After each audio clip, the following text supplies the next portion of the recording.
Hey everybody, this is Tracy here with another edition of A View from Tracy's Point, and we are here to recap Insecure Season 2, Episode 8, which was titled Hella Perspective, and this was also the Season 2 season finale. I know it ended all too soon, but let's go ahead and get started.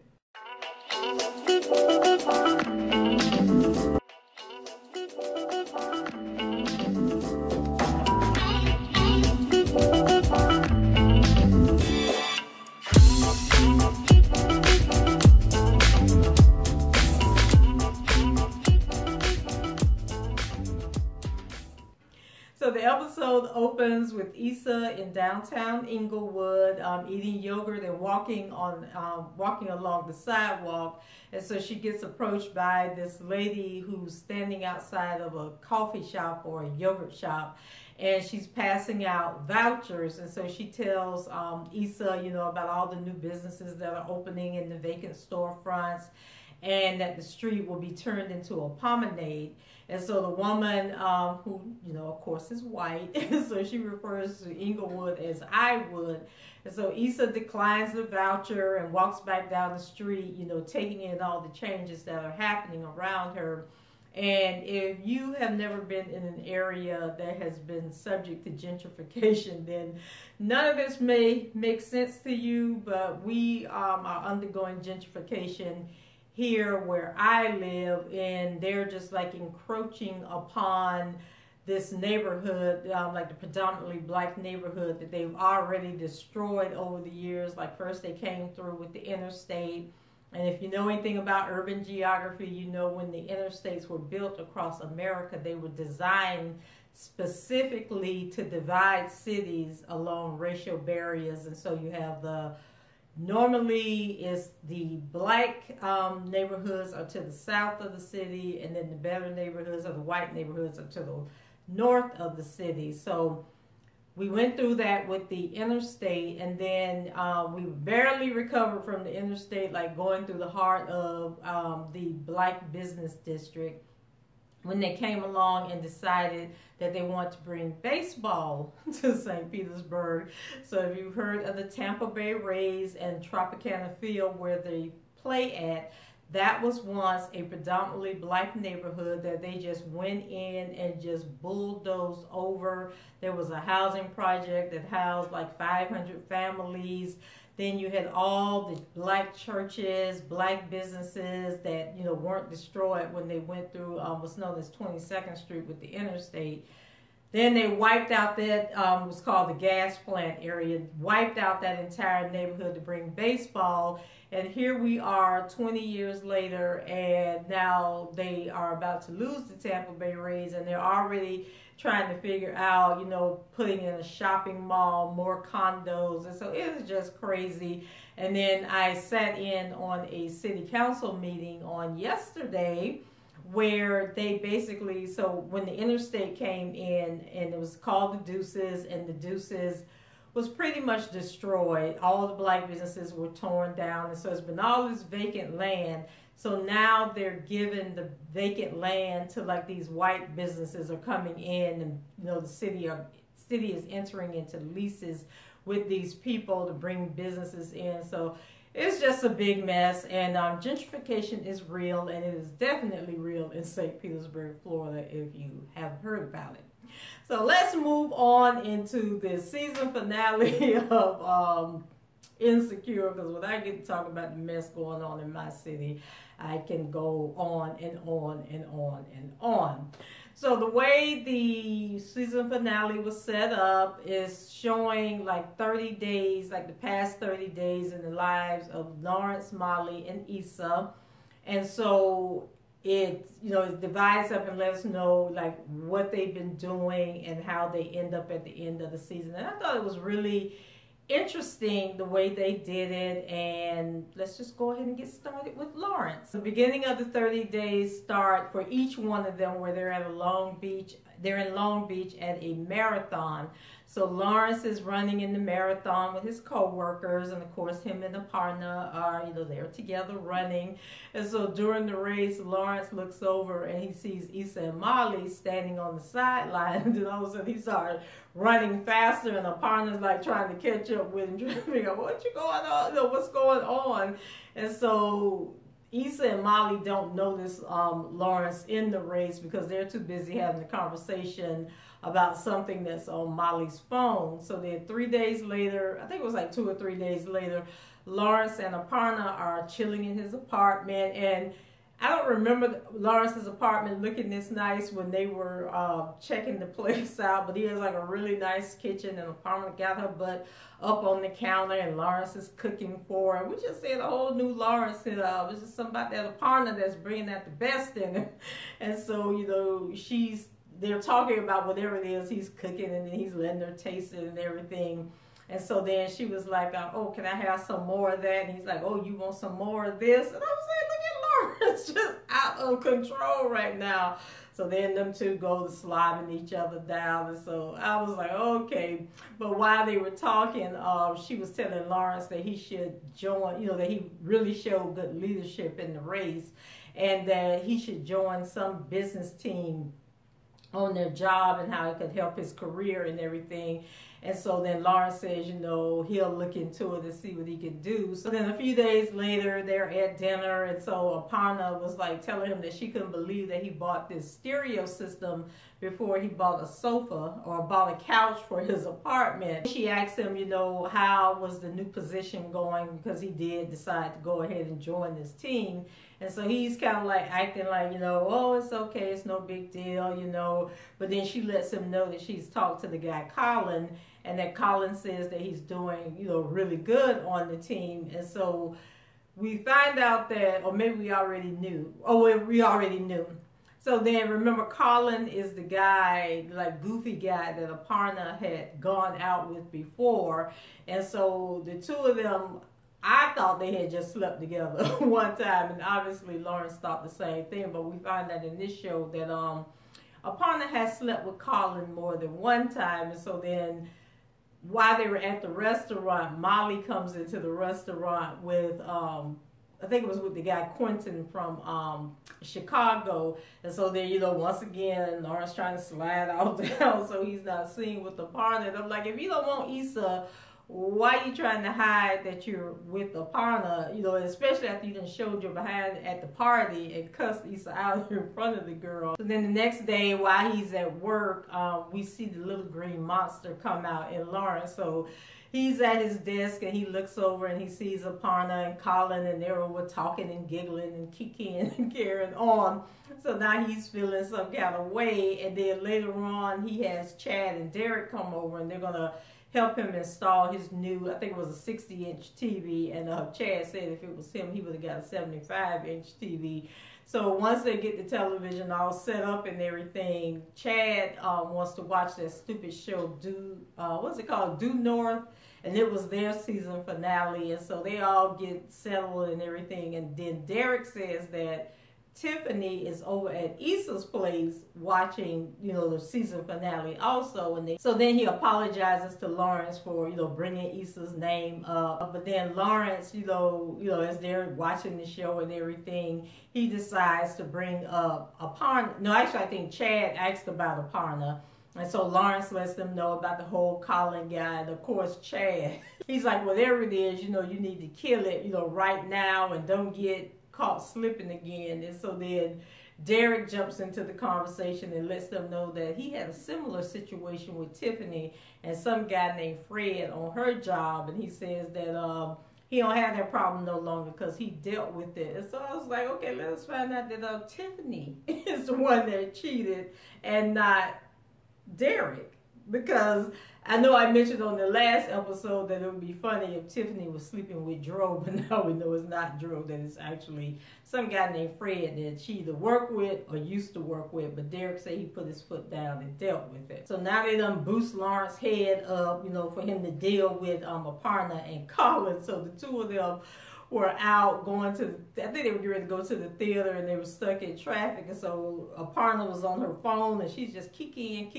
So now Lawrence is all in his feelings and thinking that it's Colin on the phone. So then he finally, says something to her about it, like, oh, Colin can't be that funny. And she lets him know that it was actually her sister, and the sister was showing her where the niece had made a hat or something, but she put some syrup on a plate and then dumped it over her head, and that's what she was laughing about. But honey, let me tell you something, Miss Aparna don't play the radio. Miss Aparna is like, say what you mean and mean what you say, and don't be dumping your emotions and your baggage on me, because she told Lauren, she was like, your pile of crap ain't mine, and I'm not owning it, I'm not taking it. So while the two of them were arguing, going back and forth, Issa called. So she looked down on that phone, and she was like, oh, and by the way, there's your pile of crap right there. And she jumped out the car. Lawrence was like, Aparna, come back. I was like, high five, Aparna. That's how you handle them, and that's how you get them to run after you. When you act like you don't care and you ain't got time for them and you can live without them, then they want to be all up your butt with the Kool-Aid and the snacks and all that too. Then next we move on to Miss Molly. So, like I said, each one of their 30 days starts at this marathon. So Molly and Issa cheering on Kelly at the Long Beach Marathon. So they're waiting to see her run, but Kelly don't never come by. So while they're waiting, Molly tells Issa that Quentin, who is the lawyer from Chicago, that he's coming to LA in a few weeks. And so then, Issa's like, okay, well, tell me about this Quentin guy. Like, is you feeling him, what he looked like? So then Molly shows Issa the cell phone. And so then Issa's looking at him, knowing good well that this ain't Molly type. And so she was like, oh, okay, he has a beard. That's what's up. So I was like, Issa read that book where it says how to make friends, where you always, when you greet a person, you always find something positive to say about them, to kind of like break the ice.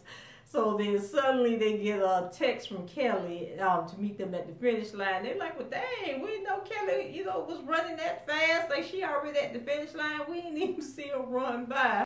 So then in the next scene, we have Molly, and she's being interviewed at this black law firm. And so according to the interviewers, Molly is the ice cream, the cake, the bag of chips, and everything. So they're really impressed with her. So then she goes out on a date with Quentin when he gets to Los Angeles, and he's encouraging her to take the money from the firm that offers her the most. Like, don't be loyal to anybody, because that's how you stuck over there at this law firm you at, and they playing you out. So while they're at the restaurant, she sees Lawrence, and when he comes in with Aparna. But remember, when Lawrence was like sliding down in the chair, he didn't think Molly saw him. So then Quentin, he takes his time to lay it out to Molly, really coming on to her and letting her know that he's interested, and that when she comes back to Chicago, that he wants to take her out. And so Molly is like, okay, homie, like trying to draw that line, like, brother, this ain't going nowhere. You ain't my type. I ain't really about to be dealing with you like that. But it was kind of like a weak homie. Like, okay, I might be game for it if you try a little harder. So I'm like, Molly, don't mess this boy up. Don't let him be your rebound, because you're trying to get over Jerome. Then we have a scene where Molly is in with her therapist. Now, y'all tell me, is it me?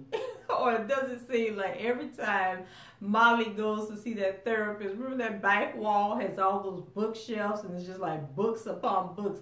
I swear, every time Molly goes in to see that lady, that doggone wall of books gets higher and higher and higher and higher. And I'm like, does this lady have like 20-foot ceilings in this room, and the books go all the way up? So I don't know if that's symbolic or something, like Molly is elevating herself with each session that she goes into.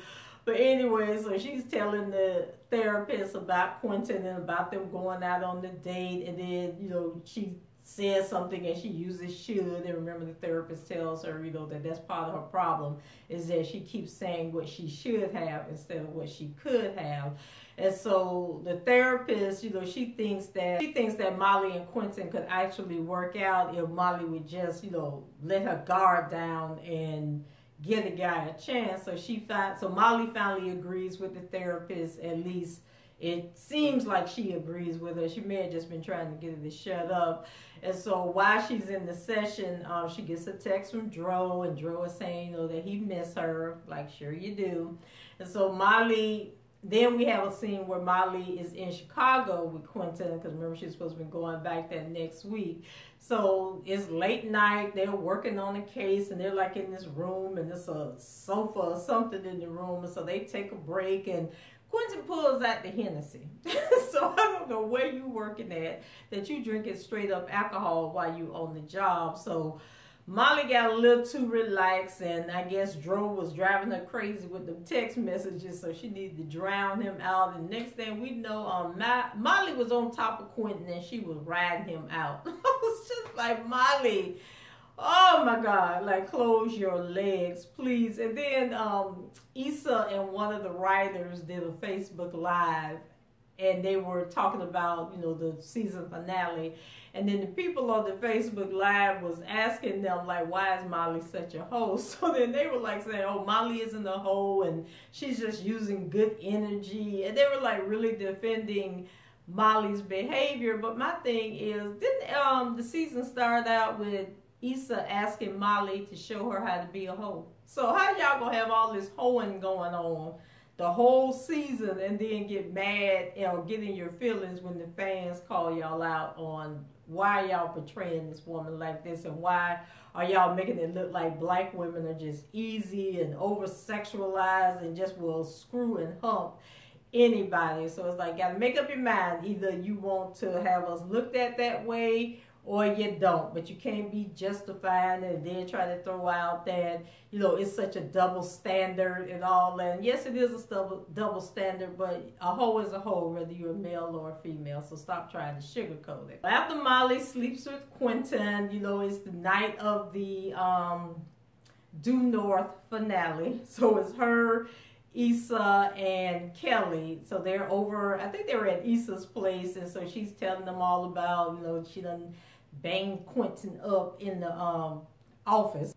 Then she goes on to tell them, you know, about her whole job situation, and that the firm she interviewed with would be a good fit for her. But then Kelly, you know, warns her about going to work for a black firm, saying that, you know, when you work for black people, they want to be all up in your business. They want you to be coming to church. They want you to come to the family picnics. And then when you don't do what they want you to do, they be having attitudes with you, and that she just don't think it's a good thing. And then Kelly started revealing too much, because then she was like, as she was telling her, you know, they want you to go to church and they want you to be in the choir and all this stuff. Then she called some guy name out.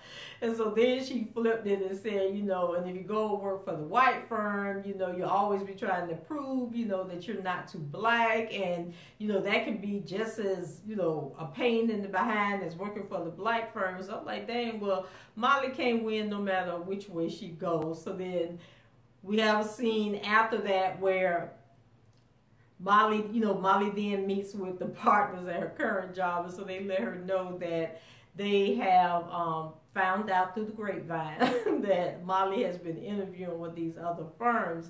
And then they let her know, you know, what a prized possession she is, and how she, you know, they would hate to lose her. So what they decided to do was come up with a Rising Star Award. And they tell her that she'll be the first one to get this award. And then they will put a picture on the website, and they'll permanently be there. But they ain't trying to offer but they're not trying to offer Molly any extra money. They're not trying to offer her, like, moving her from a junior associate to a senior associate or anything like that.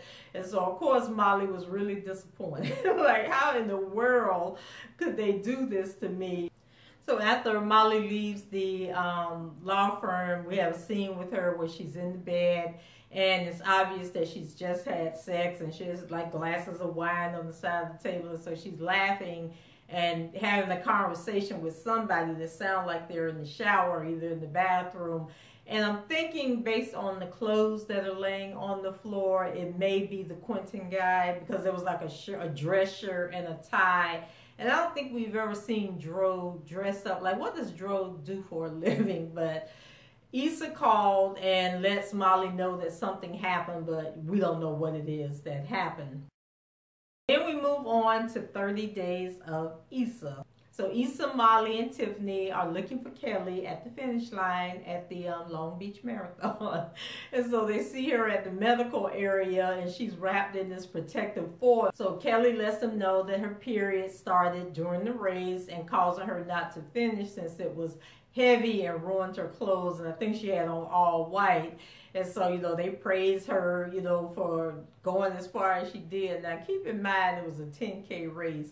And Kelly said that she made it to mile 9 before her period came on.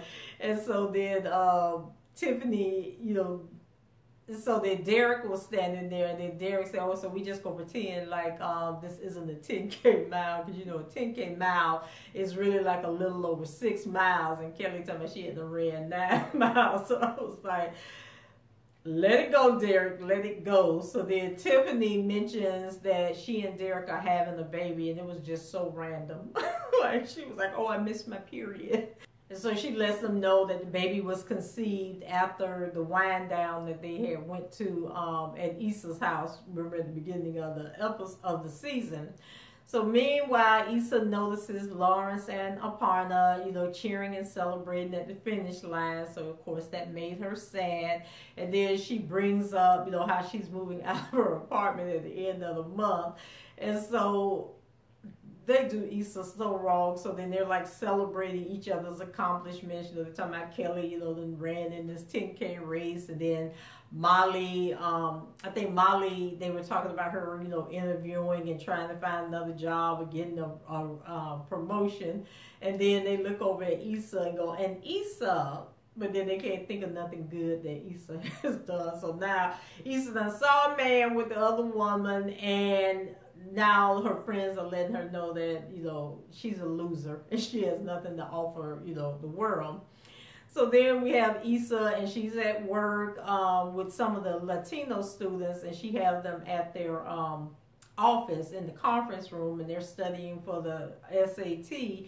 And so then her supervisor comes in, and she's telling Issa, oh, I think it's so awesome that you came up with this idea to utilize our office space on the weekend. But then when she finds out that the reason Issa has the kids there is because Mr. Gaines is discriminating against them, then she gets highly pissed off and tell Issa, you know, you can get us in so much trouble because now it's like we're segregating the kids and saying that the kids can't be together, and, you know, telling her that how disappointed she is in her.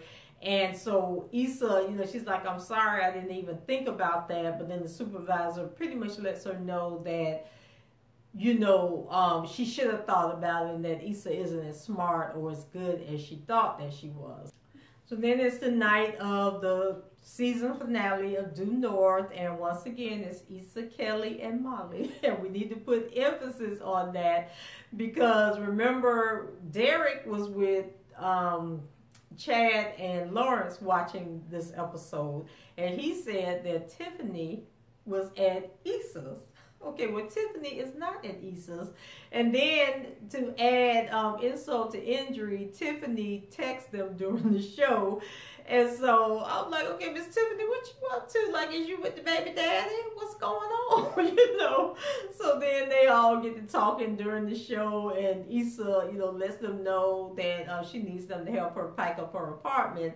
So Kelly asks if she talked to her friend about moving in together. And so when Issa tells Kelly that, you know, she wants to live alone, that Kelly is like, girl, you can't afford to live on your own. Like, who are you trying to fool? I don't think, see, that's the problem with letting your friends know all your business, because now they ain't giving Issa no kind of hope and no kind of support. And then Molly says that, you know, Kelly got a point, you know, that Issa can't afford to live on her own, so she need to come up with a plan. So then we have Issa, and she's back at work, and then Joanne, who's her supervisor, announces that they've hired someone or selected someone for director of outreach, and it turns out to be Frida. I'm just like, everybody at the table was letting their feelings be known. Like, how Frida got that job, and everybody thought they should have got the job, you know, but Issa was trying to be supportive, and she was the only one that was clapping for Frida. And I'm just like, how y'all gave Frida that job? And you know, in the next season, Frida gonna show her behind on Issa, because that's how they do. They be your friend. And then when they get promoted, then they start looking down on you. They start holding you to a higher standard and want you to be accountable for other stuff. And then they say that you're jealous because they, you know, got promoted. And the next thing you know, you packing your bags and walking that door with your box. That's just how it happens. So then one of the co-workers, I think his name is either Ken, or they call him Ken because he be dressing like a Ken doll, you know, but he storms out of the meeting. He was so visibly upset. But like I said, nobody was happy for Frida except for Issa. So then when they were all alone, you know, Issa offers to take Frida out for a drink to celebrate, and then Issa says she wants to go and then Frida says she wants to go somewhere in Iwood, and Issa gave her a look, and then she's like, oh, I'm sorry, I won't ever say that again, I promise. I'm like, no, you probably will say it again several times. As a matter of fact, you'll probably be moving into Iwood as Issa is moving out of Iwood. Poor Issa, you know, the reality that she has to move in has sunk in, so she's having the yard sale, trying to sell all her stuff, and then her brother's there helping her, and he's giving her a hard time, you know, asking her, well, first of all, he was telling her she was selling the stuff for too much, and then he was like, it's a bunch of junk, like you got broken appliances and a blanket, you know, that you got from Target that has a mustard stain on it. So then, you know, the neighbors are coming around, and like this guy came up, and he had the blanket, and he was smelling the blanket, talking about he wanted to buy the blanket, you know, because he liked the way it smelled. And then Issa was like, dang, is that my scent on there? Like, that's real nasty. And then the guy that has the daughter, you know, the one that be giving everybody advice, he came through and he bought the daughter, it was like a crock pot, but I think they call it a brock pot. So he bought that, and then he gave Issa $5 and an EBT card for the crock pot. And what else? Oh, and then the guy she screwed that lived next door, him and his girlfriend came by, and the girlfriend wanted the couch. And then Issa looked at the couch and said, well, she didn't answer the girl, but when we see her again, she was on the phone with Lawrence telling him that she had to move and that she had a box of his stuff left, and then she also had left the couch, wanted, you know, in case he wanted it. And she told him that, you know, she had to turn the key in, and that, you know, he could come and get his stuff between like 2 and 6 on whatever day it was. And so it's finally moving day, and like everything is cleaned out of the apartment, and Issa's gone so she can give Lawrence, you know, the opportunity to come in. So when we were at the end of Lawrence's 30 days, remember he was walking up to the apartment building, so that's what that was all about. Issa had, well, actually it was, he called when Aparna got mad and told him that was his pile of crap on the phone, and then we saw him walk up to the building. So that's where he was going. Issa was calling then to let him know that the couch and the stuff was in there.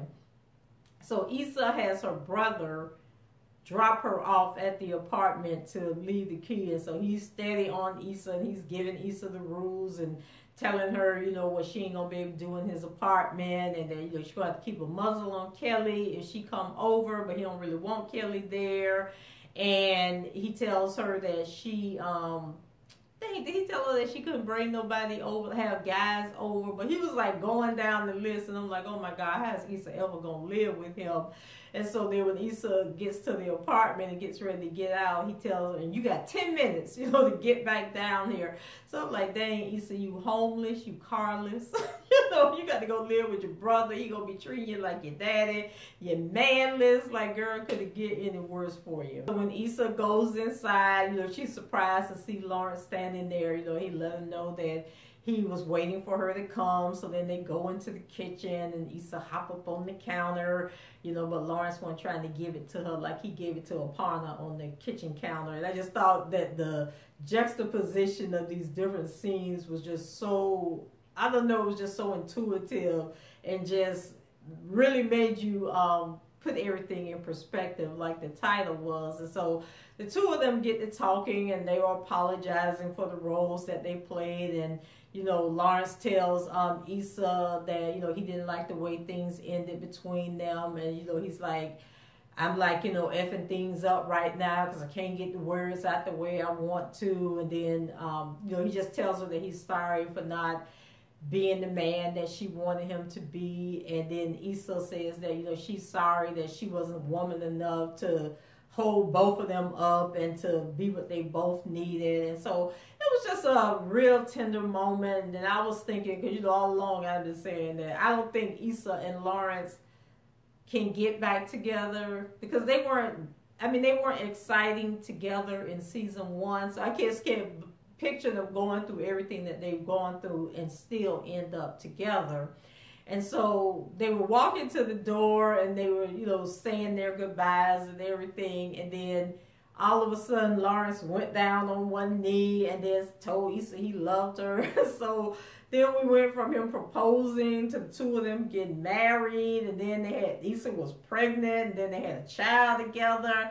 And I'm sitting there like, oh, what's going on? You know, like, is this really happening? Like, I don't believe that this is really happening. Well, it wasn't happening. Issa was dreaming. And when she came to, Lawrence was telling her goodbye and take care of herself. And I'm like, oh, poor Issa. Like, I knew it was going to happen, that they were going to break up. I just didn't think it was going to be so sad when they broke up. So then at the end, Issa and Molly, you know, they're hanging out, and they never did make it to Morocco, but Molly brought Morocco to them. So they were dressed in their saris and, you know, had all this Moroccan food laid out, and whatever the Moroccan people be drinking. And they were having like a really fun night together. And so then after that was over with, Issa, you know, she left for the evening. And then we had Molly wearing this lingerie, and her doorbell rings. So when she goes to answer the door, it was that doggone Dro. Molly. So I guess in season 3, Candace gonna be kicking Molly's behind for messing with her man. So then in the last scene, we have Issa, and she goes up to this door, and so she knocks on the door. And for some reason, I thought it was going to be Lawrence's door, but it turns out to be Daniel's door. And so when he opens the door, Issa tells him, you know, I'll be sleeping on the couch. And then Daniel looked at her like, I know you're going to be sleeping on the couch. And so the show ended that way. But I just thought that the symbolism of the couch was so powerful in this show, because in life, the couch represents being unsettled and unrooted. And you know, when people are just passing through, we offer them our couch to sleep in. You know, you got a friend that's on hard times, and you say, oh, will you come over and sleep on my couch? And I just think that it, you know, it just means that you got a place to lay your head, but you don't have a home. You don't have a solid future ahead of you. And so I don't know, I just love that whole part about the show, how we started out, you know, with the couch, and then we had where Lawrence and a partner, you know, were having a discussion about the couch, like, how can you buy a TV before you buy a couch, you know? And so, I don't know, I just thought it was special. You know, it was interesting. So I really did like the season finale. You guys let me know what you think. Did you get the part about the couch? What do you think about Miss Tiffany? You know, the fact that Derek had to beat somebody named Fred down about his wife, you know, and then the fact that Molly is still dating Dro, or should she just give Quentin a chance? Leave your comments below, rate the video, subscribe to the channel if you haven't done so already, and also if you can, share the video on like Twitter and Facebook. It'll be much appreciated. And until the next time, I shall talk to you guys later. Take care and have a great weekend. Bye bye.